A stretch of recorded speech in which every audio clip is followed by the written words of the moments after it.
Kabanata 12:26. Dumagundong. Dumagundong. Kasabay ng isang mahabang ungol, mabilis na sumanib ang multo sa totoong katawan ni Jindy. Sandaling nagdaan, isang malakas na imperial na aura ang hamati sa kalangitan, na sumasaklaw sa radius na 50 kilometro. Swoosh! Lumitaw ang mga manipis na nagliliyab na liwanag sa mga mata ni Luruahuo. Ikinumpas niya ang kanyang mahahabang manggas at lumikha ng isang panangga sa apoy upang harangan ang aura ni Jindy. Gayunpaman, ang kanyang mga mata ay hindi gumagalaw habang nakatitig kay Zephyr, sa pagsabog ng banal na liwanag, para bang nakita niya si Zephyr. Zephyr, pumunta ka sa impyerno. Isang malamig na boses, parang utos ng isang Diyos, ang lumabas na may hindi maikakailang aura. Ang lahi ng gininto ang emperador. Ang gininto ang emperador, isa sa mga emperador ng 5 elemento, ay walang talo sa kapangyarihan ng ginto. Gayunpaman, mas mahina pa rin siya kaysa sa lalaking iyon. Mahina ang sabi ng Nine Netherbird sa matandang puno, habang kumikislap ang isang pares ng pulang malademonyo na mga mata. Sa sandaling ito, kahit ito ay hindi ng ahas na garantyahan na makakakita ito sa kabila ni Zephyr. Simula nang pinino niya ang 16 na kaliskis ng dragon, ang husay sa pakikipaglaban ni Zephyr ay sumikat ng husto. Ang sinaunang daang Draco Nico ay walang kapantay mula pa noong sinaunang panahon. Kahit sa panahon ng Nine Netherbird, ito ay isang sinaunang natatanging kasanayan sa alamat. Marahil tanging mga cultivator lamang ang tunay na makakaintindi sa mga kamangha-manghang katangian nito. Bukod dito, alam din ng Nine Netherbird na hindi lamang taglay ni Zephyr ang kapangyarihan ng mga kaliskis ng dragon, kundi taglay din niya ang kapangyarihan ng Blazing Sun Hell Lightning. Kahit ang Nine Netherbird ay hindi sigurado kung may trump card pa rin si Zephyr. Kaya naman, kung hahamunin niya si Zephyr, na sumailalim na sa ganap na pagbabago sa sandaling ito, walang dod ang magiging napakalungkot ng kanyang katapusan. Boom! Isang nakakatakot na tunog ng banggaan ang umalangaw-ngaw. Ang espasyo ay talagang nagpakita ng isang nakakatakot na pagwawalang kilos. Sa nakapangangilabot na katahimikan, isang dagandong ang biglang sumire sa orihinal na kapaligiran. Umuungol.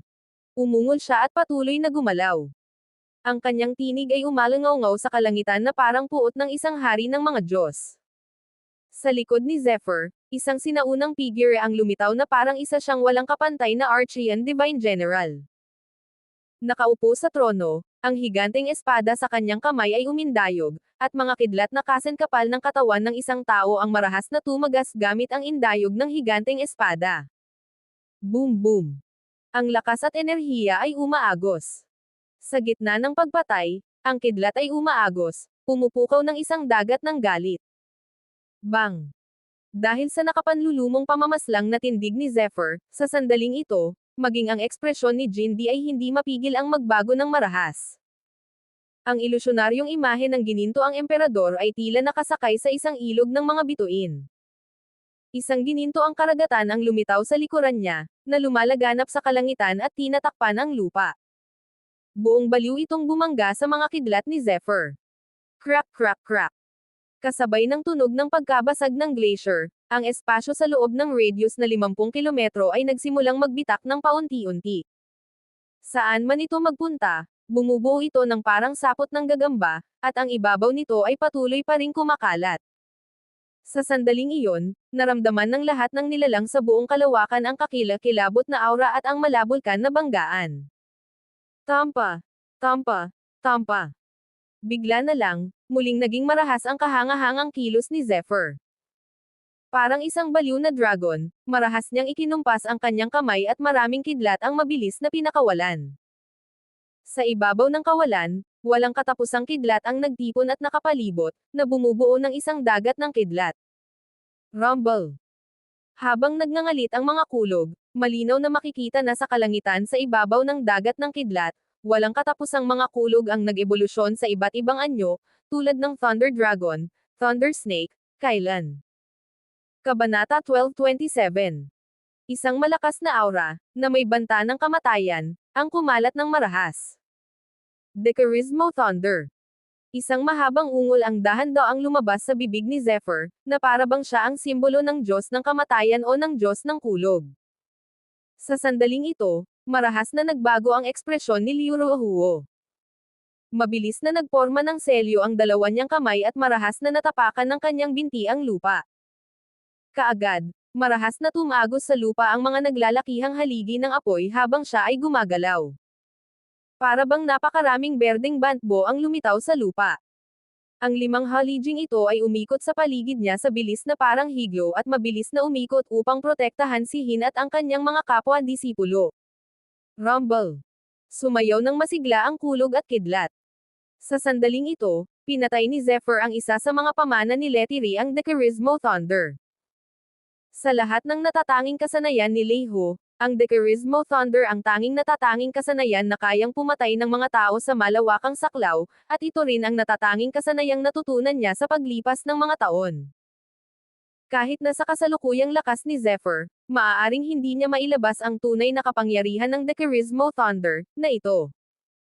Gayunpaman, hindi naging mahirap para sa kanya na harapin ang kasalukuyang sitwasyon.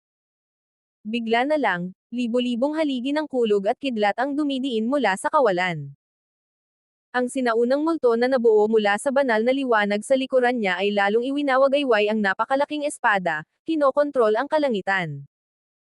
Sa sandaling ito, ang walang katapusang mga dragon ng kidlat, ahas ng kidlat, kailan, at iba pang mga banal na figure ng kawalan ay nagtipon at gumalaw, nakapalibot sa bawat butil ng haligi ng kidlat habang ito ay bumababa. Sa isang iglap, ang bawat banal na haligi ay parang isang banal na talon, na pumupukaw ng walang katapusang mapanirang kapangyarihan. Bang bang bang. Bigla na lamang lumitaw ang nakakatakot na mga bitek sa sinaunang multo ni Jindy. Kasunod nito, malinaw na makikita na habang paulit-ulit na nagbabanggaan ang mga banal na haligi ng kidlat, isang nakakatakot na pagsabog ang tumunog at lumipad ang katawan ni Jindy. Dumura siya ng dugo, at ang multo ng emperador sa likuran niya ay nabasag sa mga piraso. Swoosh! Ang mga mata ni Zephyr ay puno ng walang hanggang hanggaring pumatay. Wala siyang talo. Ang kanyang aura ay parang bahaghari habang ang kanyang mga kamay ay humahampas sa kawalan. Mga guhit ng kidlat ang umiikot sa likuran niya. Para siyang nakasakay sa isang dagat ng kulog at kidlat habang mabilis nitong pinupuno ang hangin. Anong klaseng kakaibang kasanayan ito? Sa likod ni Zephyr, isang pares ng napakalaking pakpak ng kidlat ang napakalinaw. Ang enerhiya ng kidlat sa loob ng mga ito ay patuloy na sumasabog, na malinaw na umuunlad sa walang katapusang lakas. Sa pagtingin sa gayong kapangyarihan, sa sandaling ito, hindi mapigil ang magpakita ng pagkamangha ang mukha ni Liu Ruohuo. Kabilang sa iba't ibang mana ni Leiho, naroon ang Flaming Thunder Sting, ang Divine Robe ng Blazing Sun Hail Lightning Prison, ang mga pakpak ng Blazing Sun Hail Lightning, at ang Decarismo Thunder. Siyempre, naroon din ang pinaka-nakakatakot na galaw, ang Heavenly Thunder Ember. Ngayon, ang ipinapakita ni Zephyr ay ang mga pakpak ng nagliliyab na araw at impyerno na kidlat. Ayaw ni Zephyr na gamitin ng maaga ang Heavenly Thunder Ember. Ito ang magiging trahedya niya at hindi niya ito madaling magagamit. Ang lakas ng isang tao ay hindi mababaw, kundi ang kanyang tunay na kakayahan. Isang eksperto at isang martial artist na puno ng mga tunay na kakayahan, ang huli ay mas nakakatakot pa. Malinaw ang sinabi ni Zephyr tungkol sa puntong ito. Kaya naman, pansamantala niyang hindi ginamit ang Heavenly Thunder Mine. Dumagundong. Dumagundong. Sa likuran niya, ang malalaking pakpak ay marahas na kamakaway. Ang mga pakpak ay gawa sa kulog at kidlat. Hindi lamang ito magagamit bilang kagamitang panglipad, kundi isa rin itong mahusay na pamamaraan sa martial art. Tulad ng dalawang matalas na talam, ang talas at ang kakilakilabot na mapanirang kapangyarihan ng kulog at kidlat ay labis ding nakakapangilabot. Napter 1228. Ito rin ang dahilan kung bakit nagpakita si Liu Ruohuo ng pagkamangha matapos makita ang lahat ng uri ng pamamaraan. Si Zephyr, na nagpakita ng mga pakpak ng nagliliyab na araw at impyerno na kidlat, ay napakabilis, lalo na sa tulong ng Mark of Windwar sa kanyang katawan. Ang lakas ng hangin at kulog ay walang kapantay, at ang kanyang bilis ay lampas sa imahinasyon ng mga ordinaryong tao. Sa isang iglap, lumitaw siya sa harap ng isang tao. Ang babaeng ito ay may gulat na ekspresyon sa mukha, na puno ng walang katapusang takot. Nang makita ang hitsura ni Zephyr, nagsimulang manginig ang buong katawan niya. Ang taong ito ang taong dapat patayin ni Zephyr Khan, si Miaoyu. Kuya, iligtas mo ako. Sa sandaling ito, nang makita niya si Zephyr na sumusugod na parang isang Diyos na mamamatay tao, ang kanyang magandang mukha ay biglang namutla, at ang kanyang buong mukha ay nagsimulang mabaling.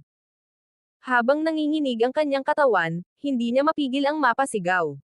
Ang kanyang mukha ay labis na namumutla, at halata na masyado siyang takot para pigilan ang sarili.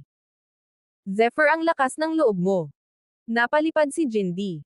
Hindi niya akalain na ganito kabilis ang takbo ni Zephyr. Sa isang kisap mata lang, sumugod siya patungo sa kanyang kapatid.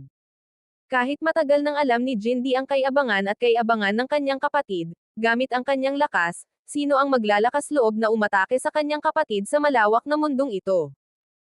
Gayunpaman, hindi niya inaasahan na may maglalakas loob na umatake sa kanya. Bukod pa rito, ang taong ito ay si Zephyr, na itinuring niyang isang langgam. Buzz. Nanindig ang mga kamay ni Zephyr, isang marahas na hangin at kidlat na blade ang mabilis na sumulpat palabas. Malinaw na malinaw kay Zephyr ang tungkol sa lakas ni Jindy. Masasabing hindi maarok ang kabilang panig, ang mapalipad niya ay isang pambihirang pagkakataon lamang. Kung tunay silang lalaban, malamang na mas mahirap pa ring harapin si Jindy.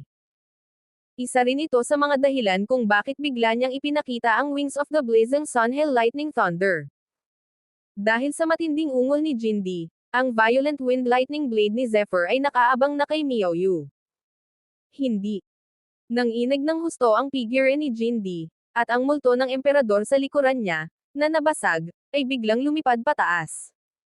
Maya-maya, isang nakakabinging aura ang nagsimulang kumalat, at ang figure ay biglang sumugod kay Zephyr.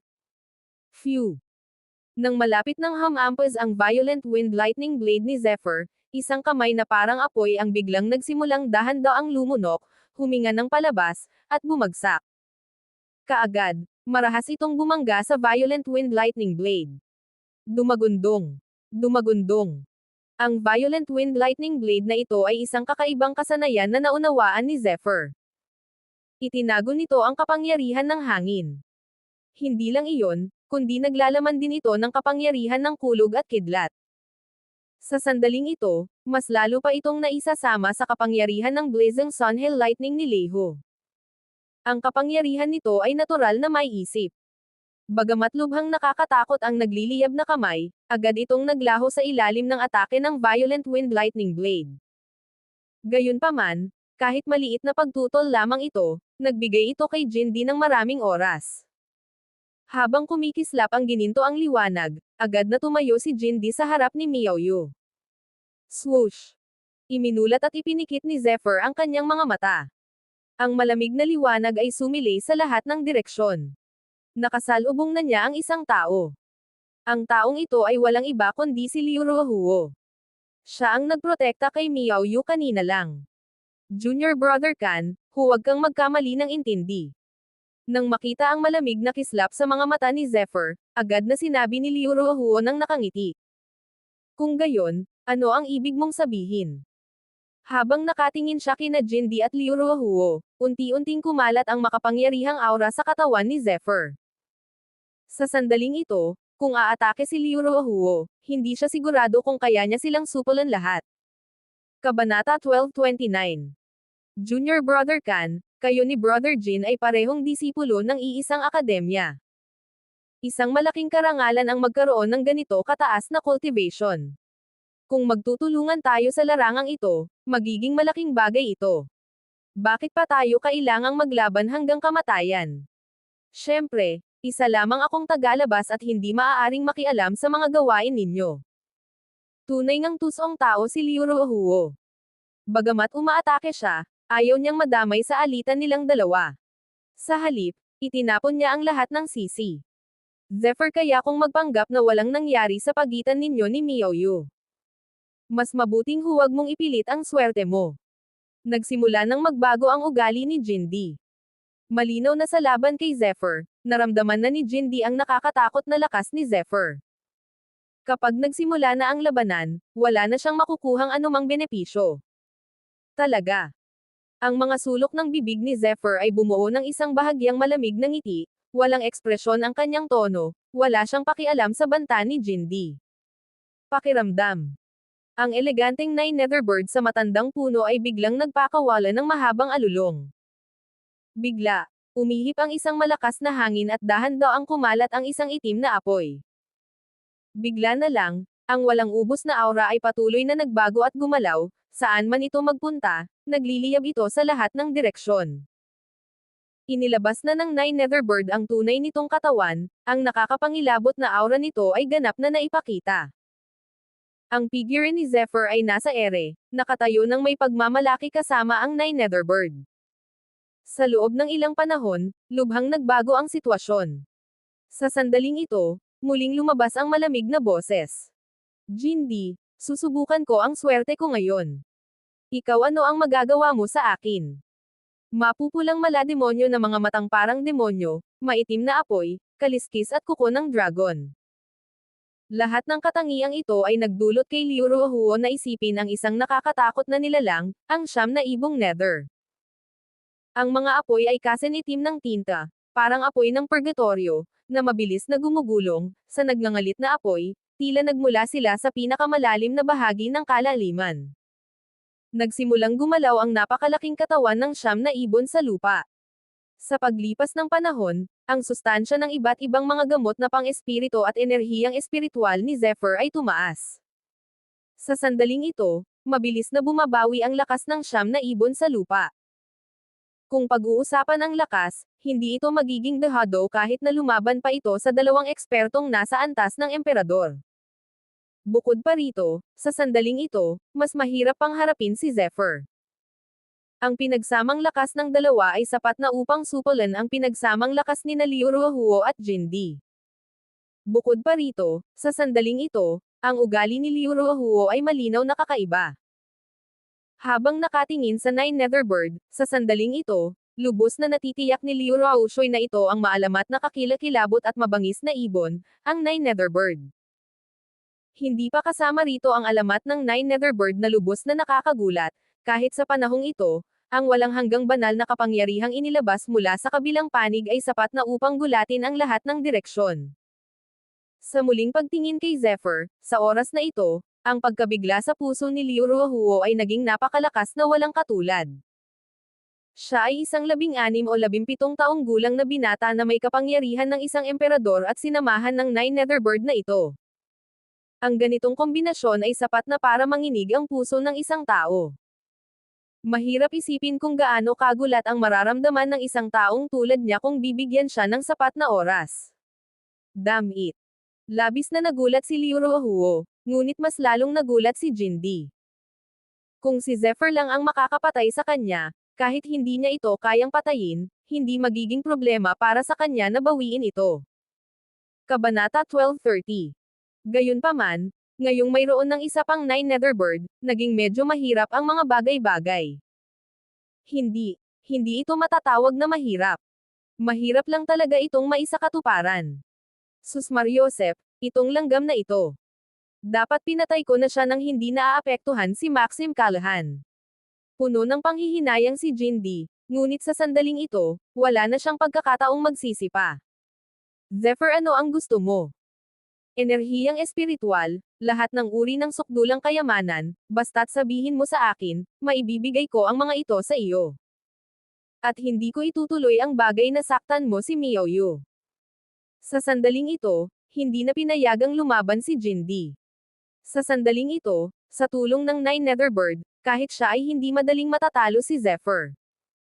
Alam na alam mo kung ano ang gusto ko. Jindy, hindi mo siya kayang protektahan. Habang nakatingin kay Jindy, walang pakialam na sabi ni Zephyr. Muling lumitaw ang mga butil ng gininto ang liwanag. Sa paligid ni Jindy, ang Emperor Phantom na may kataas-taasang banal na liwanag ay dahan-daang muling lumitaw.